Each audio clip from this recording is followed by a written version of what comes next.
Me llamo Clara, tengo 36 años. Luis y yo vivimos en Madrid, en el barrio de Chamberí. Trabajo como diseñadora gráfica, freelance. Él es analista en una empresa energética. No discutimos. Tenemos nuestro propio sistema, armarios separados. Mañanas individuales, fines de semana por cuenta propia. Todo parece estar bien, sin histerias, sin pasiones, sin expectativas excesivas. Nuestros padres estaban encantados. Así se construye un matrimonio: calma, respeto, estabilidad. Nosotros asentíamos en silencio. El piso es luminoso. Hay espacio para todo, incluso para la distancia. A veces, esa distancia parece mayor que la superficie misma del apartamento. Pero no lo hablamos.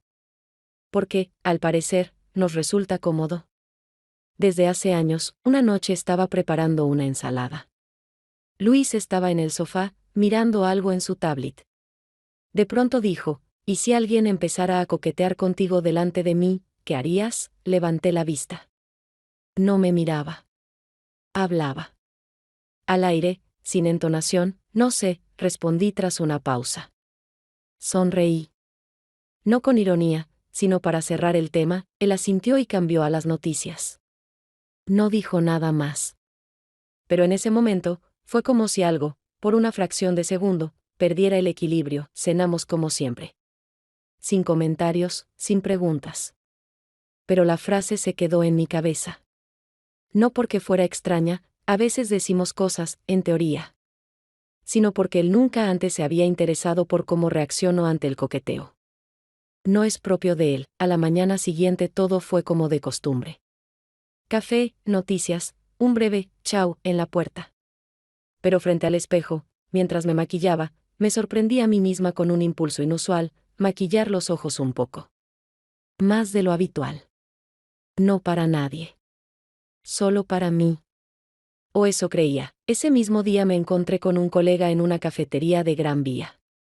Siempre había sido amable, a veces incluso bordeando el coqueteo, pero yo nunca le di pie.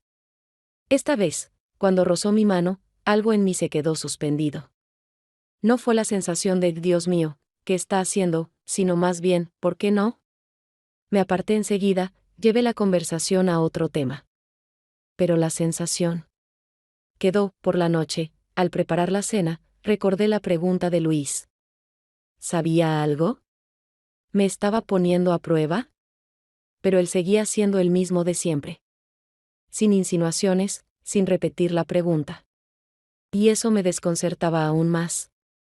Porque normalmente, si tiene dudas, pregunta de inmediato, no se las guarda. Pero esto era diferente. Me fui a dormir con la sensación de que había alguien más en la habitación. No en el sentido literal, solo un pensamiento que no se iba. No estaba dicho, no estaba resuelto, pero ya estaba presente. Ocupaba espacio, generaba tensión. Al día siguiente, Luis se comportó aún más normal de lo habitual. Ya casi había decidido que todo estaba en mi cabeza. Pero cuando nos sentamos a ver una serie esa noche, lanzó una mirada rápida de lado y dijo: creo que todo matrimonio necesita pasar por una especie de prueba. No fue una pregunta. Tampoco una continuación. Solo una frase que dijo justo cuando los personajes en pantalla discutían. Luego volvió a concentrarse en el argumento. Yo no respondí. Porque no sabía por dónde empezar. La noche siguiente fuimos invitados a una fiesta organizada por unos conocidos de Luis, compañeros de trabajo, algunos amigos, algunas caras nuevas. Un piso en el último piso de un edificio antiguo con vistas al parque, cóctel tipo buffet, muchas copas de vino, jazz de fondo mezclándose con las voces. Llegamos juntos, como siempre, pero tras una breve conversación en la cocina, Luis desapareció rápidamente entre los invitados y yo me quedé de pie junto a la ventana con una copa de blanco. Al principio no presté atención, simplemente lo observaba pasar de un grupo a otro, saludando, riendo, haciendo comentarios ingeniosos. Pero a los 20 minutos la vi, una chica de cabello rubio claro y risa que rompía un poco el ritmo general. Estaba junto a él, y su cuerpo estaba inclinado hacia ella. Su mano tocó ligeramente su hombro, y él no se apartó. Varias veces. Le susurró algo al oído y ella se reía, echando la cabeza hacia atrás. La conversación entre ellos duró bastante, más de lo que se consideraría una casualidad, observaba en silencio. No con sospecha ni celos, sino más bien como una espectadora viendo una escena que ya ha comenzado a desplegarse, pero aún no cruza la línea de lo evidente. Esperaba a ver si él notaba que yo lo miraba. No lo notó, o fingió no hacerlo. Alguien se acercó, me ofreció algo de beber, rechacé. Volví a la cocina y me serví más vino. No dolía, era simplemente extraño, no teníamos experiencia. Con eso, siempre habíamos acordado que eso no iba con nosotros. De camino a casa él no dijo nada. Yo tampoco pregunté. Después de unas cuantas calles, sin mirarme, dijo, solo hablábamos. Es nueva en el departamento, la estaba presentando, lo dijo demasiado rápido, como si la justificación ya estuviera lista antes de subirse al taxi. No respondí. Llegamos en silencio, cada uno se desvistió a su ritmo, como siempre. Me lavé la cara, me senté al borde de la cama. Él revisaba algo en su móvil. Y de pronto comprendí que esa escena, ese momento, era cuando se volvió. Imposible fingir que todo estaba, como debe ser, no fue una traición. No hubo abrazos, besos, mensajes secretos, pruebas. Pero fue otra cosa, una insinuación de disposición al juego que iba más allá de nuestro entendimiento anterior del matrimonio. Y lo principal, ya no se ocultaba. No fue un accidente, ni un experimento. Fue una elección, tomada sin mi invitación, me acosté sin cerrar los ojos por un largo rato. Él se durmió rápido, como siempre. Respiraba parejo, tranquilo, como si esa noche no se diferenciara de cualquier otra. Pero yo ya no podía volver atrás. Porque en mi cabeza resonaba una frase, no fue la primera señal, pero fue la primera que ya no podía ignorar. Unos días después de la fiesta llegó a Madrid Ramón, el padre de Luis, quien rara vez aparecía en nuestra vida, aunque no era distante ni frío. Tiene poco más de 60, siempre se ve arreglado, pulcro, usa un reloj con correa de cuero, no habla mucho, pero no por timidez, sino porque está acostumbrado a escuchar con atención. En lugar de dispersarse en palabras. Venía por asuntos de trabajo, y Luis me lo mencionó sin ningún entusiasmo durante el desayuno, agregando de paso que organizaría una cena en nuestro piso. No me sorprendió la iniciativa, Luis siempre quiso que todo fuese civilizado, sin emociones, incluso en sus relaciones con los padres, que nunca se involucraron demasiado en su vida adulta.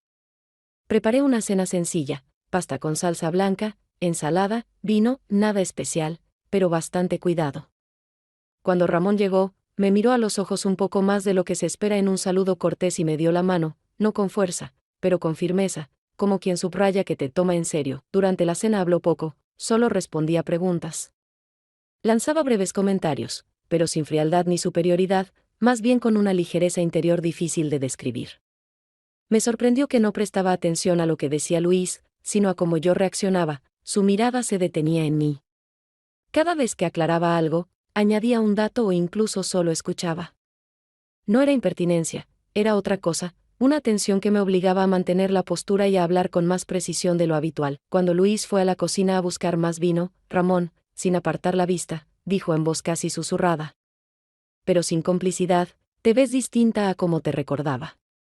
Más, auténtica, no respondí, no tuve tiempo de decidir si era un cumplido, una observación o simplemente una frase dicha sin intención de provocar nada.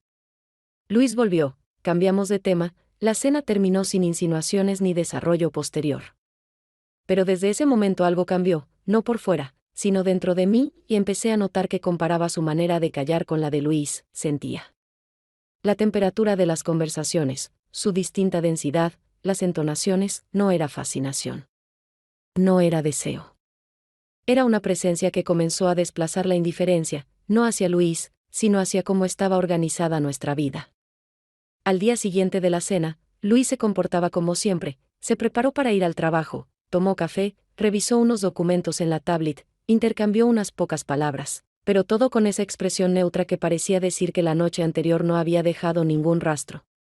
Yo trataba de no pensar demasiado, pero de todos modos, las palabras de Ramón volvían a mi mente una y otra vez, junto con su voz, un poco más grave de lo que esperaba, y ese tono tranquilo con el que había pronunciado aquella frase. Por la noche, después de cenar y mientras yo empezaba a recoger la mesa, Luis, sin apartar la vista del teléfono, lo dijo así como al pasar, con calma, sin énfasis, como si comentara sobre el clima o el horario: si Ramón te gusta, no te reprimas.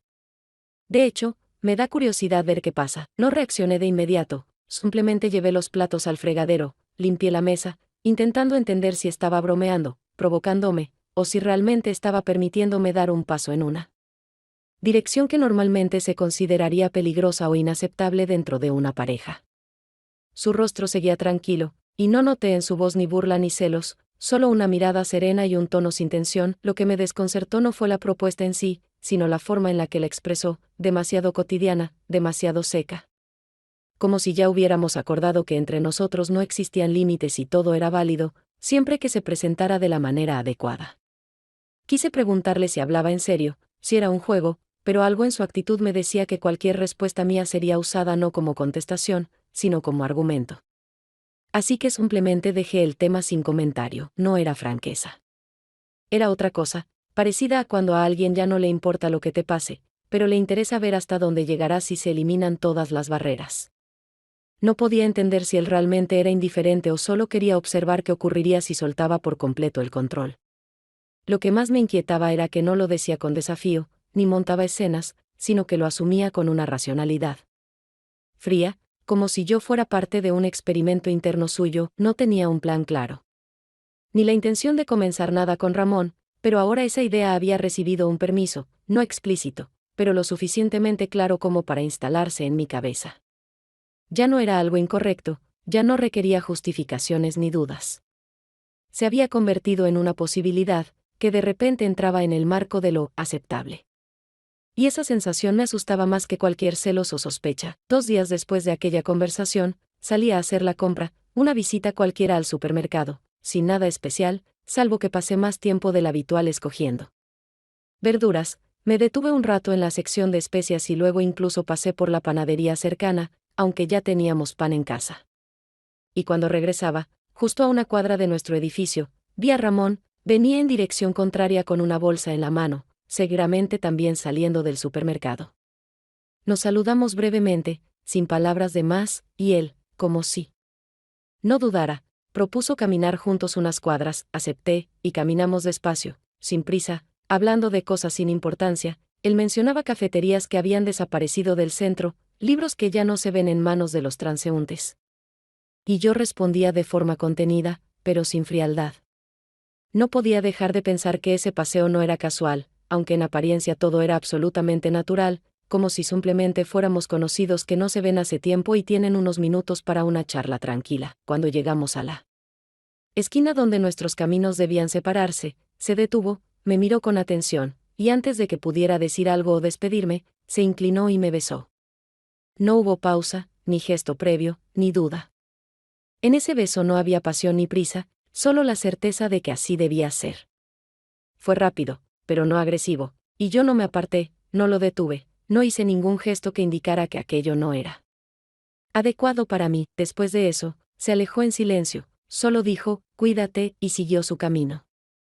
Me quedé unos segundos allí, como si no pudiera procesar de inmediato lo que había pasado, y luego regresé a casa por una ruta más corta, intentando evitar cruzarme con alguien conocido. En casa reinaba el silencio. Luis aún no había vuelto.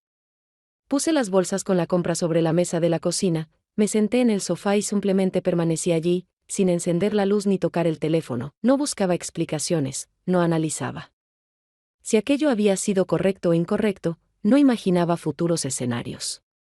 Solo quedaba en mí una claridad absoluta: algo importante ya había sucedido, y no habría forma de volver a lo que existía antes. No era un paso hacia una nueva relación, no era una traición en el sentido tradicional, pero sí fue una línea que crucé, no por error ni por impulso, sino porque, en el fondo, ya estaba lista para dejar de vivir en el modo todo está bien, y empezar a admitir que algo me faltaba. Cuando Luis regresó, yo seguía sentada en la misma posición, pero él no preguntó nada, simplemente fue al baño, se cambió de ropa, salió y me preguntó si íbamos a cenar. Le dije que no tenía hambre, y no insistió. Pasamos esa noche tan tranquilamente como las anteriores, pero el aire entre nosotros ya no era el mismo, se volvió más denso, más cargado, aunque ninguna palabra lo nombrara. A la mañana siguiente revisé el teléfono, aunque no esperaba nada en concreto, fue más un gesto mecánico. Abrí los mensajes, pensando que tal vez habría una frase corta, una línea. Una señal de que Ramón tampoco había vivido eso como algo completamente fortuito. Pero no había ningún mensaje, ni ese día, ni por la noche, ni al siguiente. Y cuando pasaron ya 3 días sin ningún indicio de continuación, por primera vez sentí que el silencio no era solo incómodo, sino deliberado. No respondía, no preguntaba, no dejaba espacio para el diálogo, y eso fue lo más revelador, no el beso, no el gesto, sino esa eliminación precisa, silenciosa, de sí mismo de los hechos. Justo en ese mismo periodo, Luis empezó a comportarse como si algo hubiera cambiado entre nosotros, pero para bien. Se despertaba más temprano de lo habitual, preparaba el café, que siempre solía hacer yo, me lo traía a la cama, hablaba de cosas cotidianas pero con un tono que le recordaba a sus primeros años de matrimonio, equilibrado, cálido. No necesariamente emocional, pero atento. Comenzó a notar detalles, mis nuevos pendientes, un cambio de peinado, incluso el matiz en mi voz cuando contaba cosas sin importancia. Al principio pensé que era coincidencia, quizás el trabajo le iba mejor, o simplemente estaba más descansado. Pero cuando esa actitud se mantuvo durante varios días, incluso intensificándose, entendí que era una reacción. Sus palabras se volvieron más suaves, los abrazos más largos, y algo inusual, buscaba el contacto físico con mayor frecuencia. Pero no con insistencia, más bien como alguien que intenta reconectar con una persona que se ha alejado. En sus gestos no había celos ni agresividad, pero sí algo nuevo, como si se sintiera satisfecho de que algo en mí hubiera cambiado, aunque no supiera o no comprendiera del todo que lo había provocado. Una noche, mientras me aplicaba crema frente al espejo, se acercó, me abrazó por los hombros y dijo en voz baja, «Te noto distinta. Eso es bueno. Estás más viva». No supe qué responder, porque en sus palabras no había ni sospecha ni ironía, solo una observación que él consideraba positiva. No preguntó el por qué, no pidió explicaciones, no abrió ninguna conversación. Daba la impresión de que le daba igual cuál era la causa, lo importante era el resultado. Y esa percepción era a la vez extraña y perturbadora, porque de pronto entendí que para él no importaba porque había cambiado, solo importaba que ya no era tan gris como antes. Todo esto me recordaba un sistema a distancia, que responde a fallos no con emociones, sino con un algoritmo. Si el objeto se reactiva, reforzar el contacto, aumentar la atención. Lo que me inquietaba no era que se mostrara más cariñoso, sino que ese cuidado parecía una respuesta a algo que él ni siquiera nombraba. Nunca mencionó a Ramón, nunca insinuó nada, no hizo ver que sospechaba, pero actuaba como si lo supiera todo y simplemente esperara a ver en qué terminaría, y en eso residía la mayor confusión. Ya no sabía si en él había indiferencia, estrategia o un sentimiento genuino que solo emergió cuando se dio cuenta de que podía perderme. Pero cuanto más se esforzaba por ser tierno, más sentía yo que eso ya no cambiaba nada. Porque algo dentro de mí realmente se había movido. Y volver atrás a esa estabilidad que antes parecía confortable ya no era posible.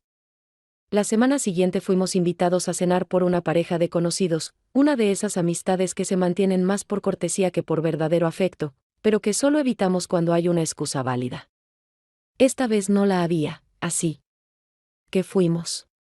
El piso estaba lleno de gente, con mucho ruido, vino, aperitivos, conversaciones que se mezclaban sin profundidad, pero con sonrisas, una típica velada social en la que todos interpretan su papel. Estábamos de pie junto a una ventana, hablando con alguien sobre reformas en casa, cuando se abrieron las puertas y vi a Ramón, entró con paso seguro, llevando del brazo a una mujer joven con un vestido blanco de hombros descubiertos, que enseguida atrajo las miradas, no solo por su apariencia, sino por ese tipo de comportamiento que subraya su ligereza, como si dijera, aquí estoy bien. Parecían una pareja, no acompañantes ocasionales, no dos personas recién conocidas, sino quienes ya conocen sus propios límites y no sienten la necesidad de explicarse ante nadie. No me sorprendió, no esperaba nada de él después de aquel paseo. Pero tampoco imaginaba que aparecería de manera tan abierta, tan directa, sin ningún intento de suavizar o esconder el gesto. Cuando nuestras miradas se cruzaron, no desvió la vista, no mostró incomodidad, no evitó mis ojos, simplemente asintió como quien saluda a alguien visto hace poco en el trabajo, sin historia especial de por medio. Su mirada seguía tranquila, la mujer a su lado se comportaba con soltura, reía, le decía algo, y todo en ellos transmitía una ausencia total de ambigüedad. Respondí con una leve inclinación de cabeza, no dije nada a Luis, no cambié de expresión, aunque por dentro hubo un pequeño desplazamiento, no brusco, no doloroso, más bien una clara comprensión de que algo había terminado definitivamente, incluso sin haber empezado.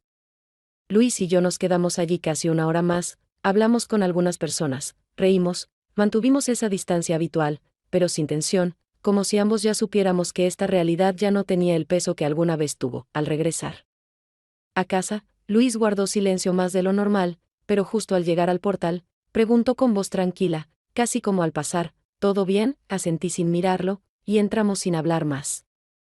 Pero fue en ese momento cuando por primera vez comprendí que ya no sabía cuál de los dos me daba más miedo, no en el sentido de temor como emoción, sino en el de no entender sus verdaderas intenciones. Ramón había desaparecido después de activar algo en mí, y ahora volvía como si nada, con otra, más joven, más llamativa.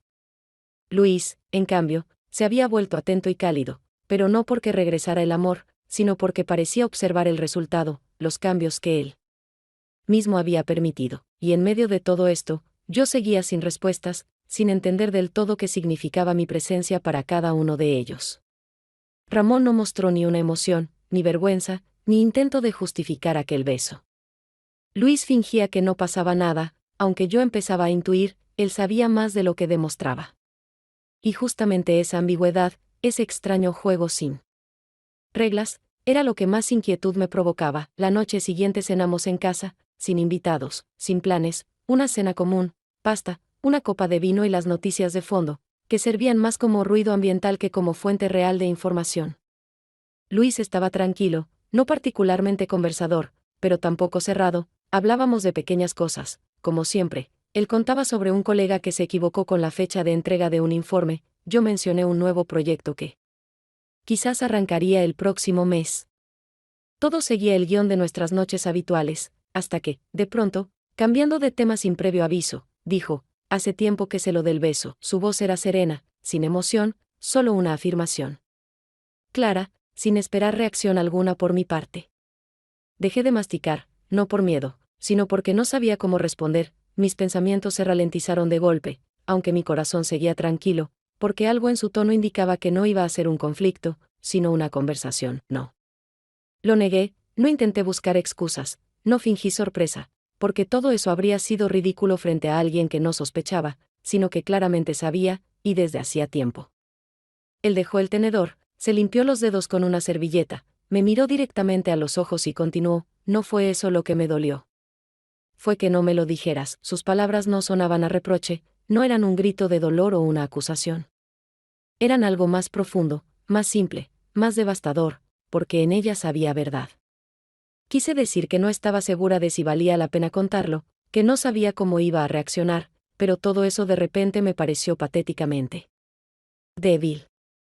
Porque la verdadera razón era otra, realmente no pensé que a él le dolería. Confiaba en ti, incluso en medio del juego, continuó, más bajo, pero con la misma calma en la voz. Y tú simplemente me eliminaste de la ecuación. Me quedé sentada, sin decir nada, porque en esas palabras no había exageración, era exactamente así. Tomé una decisión, no porque quisiera algo nuevo, sino porque dejé de verlo como parte de esto, como alguien que formaba parte de mí en esta historia. Y esa frase, me eliminaste de la ecuación, fue como una sentencia. No contenía rabia, no buscaba castigar, solo describía lo ocurrido con una precisión matemática, no preguntó si me arrepentía, no pidió explicaciones, no cambió de tema. Simplemente se levantó, recogió la mesa, fue a la cocina, lavó los platos como siempre. Yo me quedé allí, sentada, no porque no pudiera moverme, sino porque entendí, este era el verdadero momento de crisis, no cuando hay gritos, no cuando se azotan puertas, sino cuando alguien te dice la verdad con tanta exactitud que ya no tienes ninguna herramienta para protegerte. No fui hacia él, no lo abracé, no intenté arreglar nada, porque sabía que ese momento no se trataba de acciones, sino de asumir. Y aunque no sabía con certeza qué sentía Luis, entendí con absoluta claridad que, por primera vez en mucho tiempo, a él ya no le daba igual. A la mañana siguiente, cuando desperté más temprano de lo habitual, sentí con claridad el deseo de llegar al final de esa historia que llevaba semanas arrastrando dentro de mí. No repasé ningún diálogo en mi cabeza, no busqué las palabras perfectas, solo supe que tenía que escribirle a Ramón y obtener una respuesta, aunque fuera breve, aunque no cambiara nada. No esperaba disculpas, no soñaba con explicaciones. Solo quería entender si entre nosotros había existido alguna emoción real, o si de verdad lo había imaginado todo, convirtiendo unas pocas miradas y un solo beso en algo mucho mayor de lo que realmente fue. Le escribí un mensaje sencillo. Sin frases dramáticas ni preguntas de más, una sola línea: dime, por favor, ¿eso significó algo para ti? Sin hola, sin perdona que moleste, sin firma, él sabía perfectamente de quién era. Dejé el teléfono a un lado y fui a la cocina, preparé café, sintiendo ese estado especial en el que ya no intentas controlar el resultado, solo permites que los hechos se cierren como deben. Su respuesta llegó media hora después, corta, como era de esperarse, escrita sin florituras, fría pero no cruel. No quiero que pienses que eso significó algo más. Sus palabras no hirieron, no derrumbaron nada dentro de mí, no despertaron necesidad de responder ni de discutir, solo confirmaron lo que ya intuía: fui parte de algo muy personal. Para él, pero eso no tenía continuidad, no suponía un vínculo, no ofrecía motivo para una cercanía. Leí la frase 2 veces, no por falta de comprensión, sino para asegurarme de su claridad. No escondía nada, no había un pero, ni un quizá más adelante, ni un intento de dejar una puerta entreabierta. Todo estaba dicho con tal precisión que cualquier reacción mía parecería una ilusión construida por mí misma. Y justo en ese instante sentí, por primera vez, una claridad total. No fui interesante, ni importante, ni excepcional, fui una oportunidad conveniente para que él se comprobara algo, quizá incluso para interpretar un papel en su propio guión. Interior, no me produjo lágrimas, no me hizo sentir traicionada, pero sí desencadenó otra comprensión, que no solo fui parte del autoafirmamiento de otro, también lo fui para ambos. Ramón me usó para comprobar su atractivo todavía vigente. Su capacidad de ser notado, deseado. Y Luis, al no detenerlo, al no intervenir, al no proteger nada, también hizo de mi comportamiento una herramienta de prueba, como si deliberadamente observara hasta dónde llegaría yo si se me daba permiso. Y en ambos casos no fui compañera. Ni igual, ni sujeto, solo un medio, un espejo para sus procesos internos. Apagué el teléfono, recogí la taza, la lavé, la sequé con un paño, la coloqué en su sitio.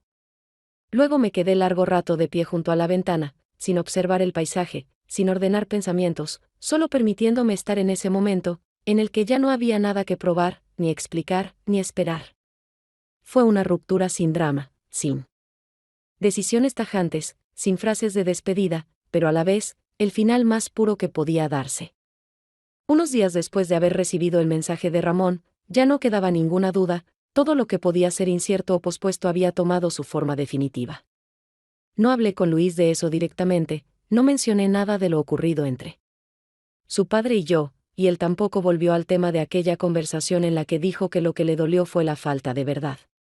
Seguíamos viviendo juntos, como una pareja que lentamente, pero con certeza, no solo perdía el vínculo emocional, sino incluso el simple hábito de estar juntos, sin conflictos, sin evasiones, simplemente coexistiendo en un espacio compartido, donde cada uno ya habitaba su propia realidad. Un día, decidí pasar por una pequeña cafetería cerca de casa, donde solíamos desayunar con frecuencia.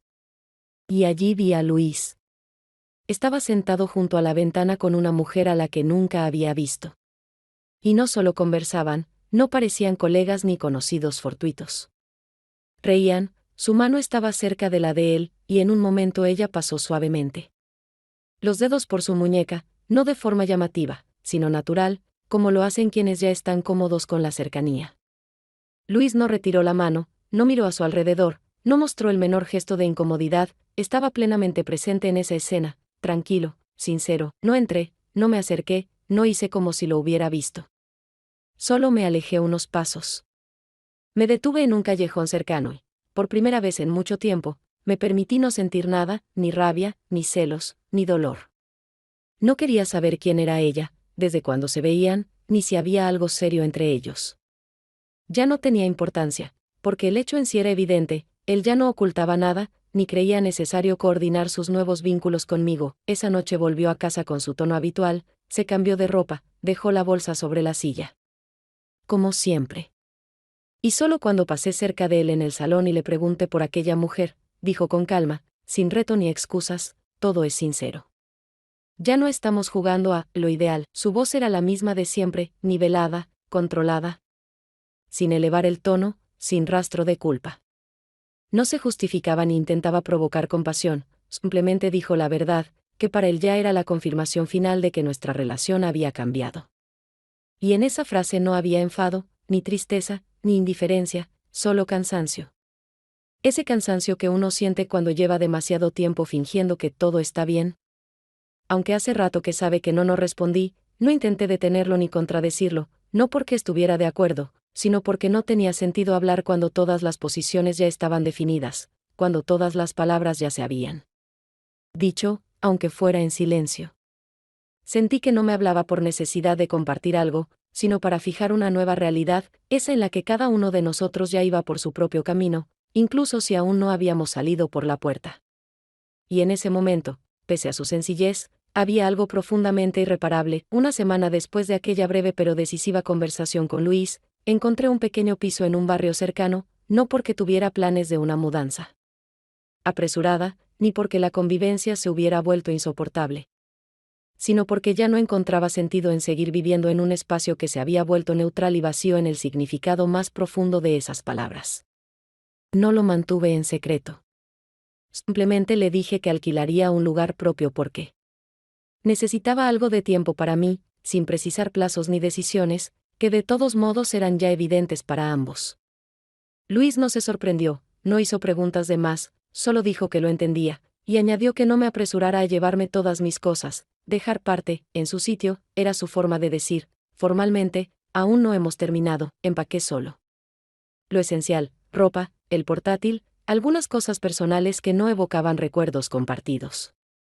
No intenté llevármelo todo de golpe, porque no había necesidad de arrancarme con raíces, todo ya se había separado por sí mismo, día tras día, sin lágrimas, sin grandes conversaciones, sin un final emocional. No discutimos, no nos culpamos, y tal vez por eso mismo esta ruptura parecía más verdadera que si hubiéramos tenido gritos o una despedida teatral. El nuevo piso tenía poca luz, paredes sencillas, una ventilación que apenas se oía, y desde la ventana se veía un callejón por donde la gente pasaba rápido, sin detenerse ni mirar hacia arriba. Compré unas cuantas cosas básicas, ropa de cama, tazas, una lámpara tenue para la noche. Todo parecía temporal, pero al mismo tiempo, exclusivamente mío. No había rastro de comodidad compartida, ni de compromisos mutuos. Ni de objetos que exigieran coordinación o paciencia. Esa noche, cuando ya había ordenado mis cosas y me instalé en el nuevo espacio, me preparé un té, me senté junto a la ventana y estuve largo rato mirando la ciudad nocturna, sin esperar nada, sin buscarle sentido a todo. Y entonces, entre la luz suave y el ruido parejo del exterior, surgió un solo pensamiento, que no era retórico ni filosófico ni un intento de justificar nada. Nadie quedó como culpable, pero todos perdimos. No sonó como lamento, ni como acusación, sino como una formulación exacta de un balance donde no hay ganadores, no hay catástrofes, pero sí una pérdida, silenciosa, evidente, irreversible. No pensaba en el futuro en términos de «y». Ahora que no hacía planes, no imaginaba nuevas relaciones ni regresos. Solo sentía que a partir de ahora todo dependía exclusivamente de mí, no porque me quedara sola, sino porque ya no tenía a quien explicar mis decisiones, no. Tenía que negociar ritmos, límites ni tiempos con nadie.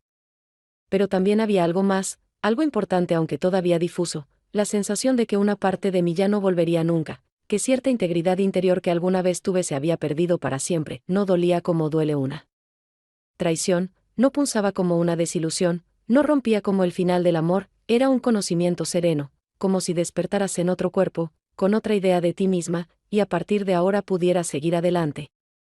Pero ya siendo una persona completamente distinta, durante casi un mes viví en el nuevo apartamento, que desde los primeros días me impresionó no por su calidez, sino por su claridad. Nada en él sugería una vida compartida, no había objetos comprados en compromiso, ni discusiones sobre dónde debía ir cada cosa. El espacio era limitado, pero manejable. Yo decidía sola si dejar la ventana abierta por la noche, qué platos comprar, dónde guardar la sal. En esos pequeños detalles desaparecía la necesidad de coordinar pensamientos.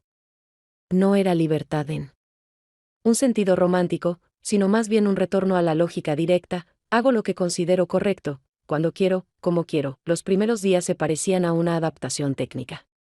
Me acostumbraba a los enchufes en lugares extraños, al ruido de las tuberías, a la nueva ruta al supermercado.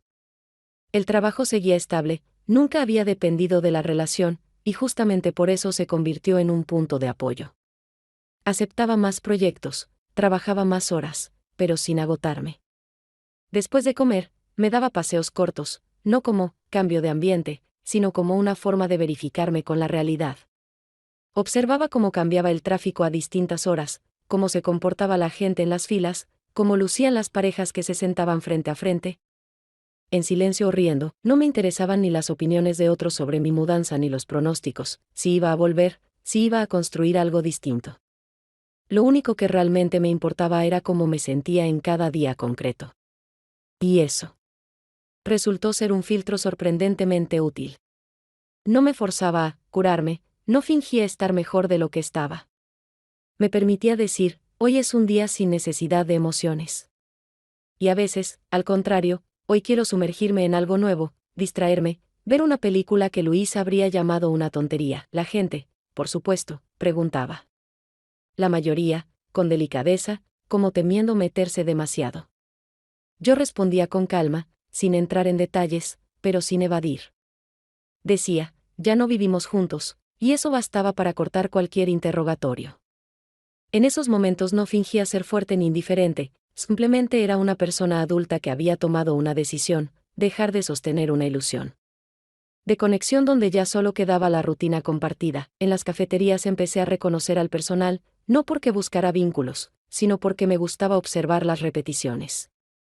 El barista que siempre se equivoca con mi nombre, la chica con el portátil que pide el mismo plato todos los días, el hombre con un periódico que se sienta junto a la ventana y escribe en su cuaderno. Esos ritmos empezaron a darme una sensación de referencias, como anclas, no sentimentales, sino estructurales. No pensaba en Luis de forma sistemática. A veces recordaba sus frases, sus hábitos, pero no eran recuerdos que provocaran reacción. Eran cosas del pasado que ya no movían nada, como el recuerdo de un trabajo que una vez hacías de forma automática. No revisaba sus redes sociales, no buscaba con quién estaba ahora. No era por principio, simplemente ya no tenía ningún valor actual. Aquella noche, de nuevo, me senté junto a la ventana. Pero esta vez sin esperar nada.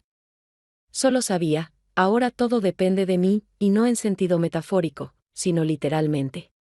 Si quiero, me quedo aquí. Si quiero, cambio de ruta, de apartamento, de ciudad. Ya no hay ninguna estructura que me retenga. Y no es esa libertad de las películas, ni una liberación emocional, es una claridad simple y estructural.